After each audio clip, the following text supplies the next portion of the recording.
Assalamualaikum warahmatullahi wabarakatuh. Perkenalkan, nama saya Farah Labita. Saya dari Prodi Ekonomi Syariah semester 3 khusus. Di sini saya akan menjawab pertanyaan dari Ibu Sayumaningsi. Pertanyaan pertama, jelaskan perbedaan ekonomi mikro Islam dan ekonomi mikro konvensional. Ekonomi mikro Islam menjelaskan bagaimana sebuah keputusan diambil oleh setiap unit ekonomi dengan memasukkan batasan-batasan syariah sebagai variabel yang utama. Jadi kalau dalam ekonomi mikro Islam ini terdapat batasan syariahnya, yang berarti setiap transaksinya berdasarkan Al-Quran dan hadis. Ekonomi konvensional, perilaku individu dalam pengambilan keputusan bertindak sesuai norma dan menurut persepsinya masing-masing. Jadi ekonomi konvensional ini tidak diatur sesuai prinsip syariah, tetapi sesuai norma dan aturan persepsi masing-masing. Entah itu halal atau haram, dihantam.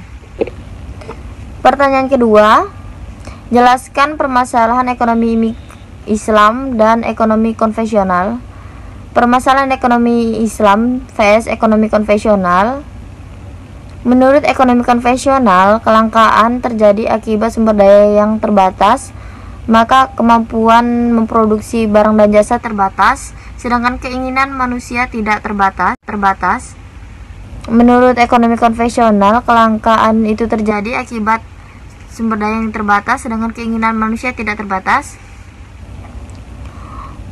Menurut ekonomi Islam, Bakal Sauder berpendapat bahwa sumber daya hakikatnya melimpah dan tidak terbatas. Namun, yang menjadi permasalahan pribadi ekonomi adalah ketimpangan sumber daya yang tidak merata antara manusia.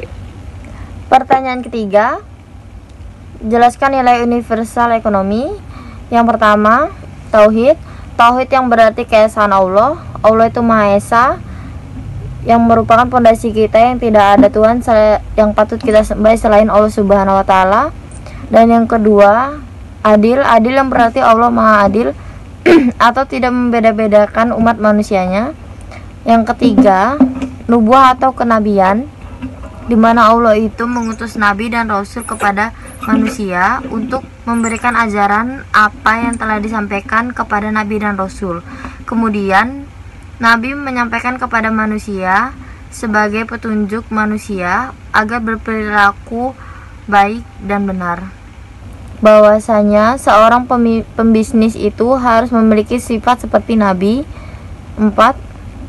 Khalifah atau pemimpin. Allah itu menciptakan manusia itu sejatinya adalah pemimpin. Berarti pemimpin itu harus mengatur perekonomian sehingga perekonomian bisa seimbang dengan aturan-aturan syariah dan tidak melanggar hak-hak manusia. 5. Ma'at atau hasil, berarti sebagai seorang pembisnis kita harus mencari untung atau hasil, sehingga keuntungan itu tidak hanya kita dapat di dunia tapi di akhirat juga. Berarti seorang pembisnis harus mencapai laba maupun di akhirat atau dunia. Baiklah, sekian dari saya. Apabila ada salah saya mohon maaf, kepada Allah saya minta ampun. Saya akhiri, wabillahi taufik wal hidayah. Wassalamualaikum warahmatullahi wabarakatuh.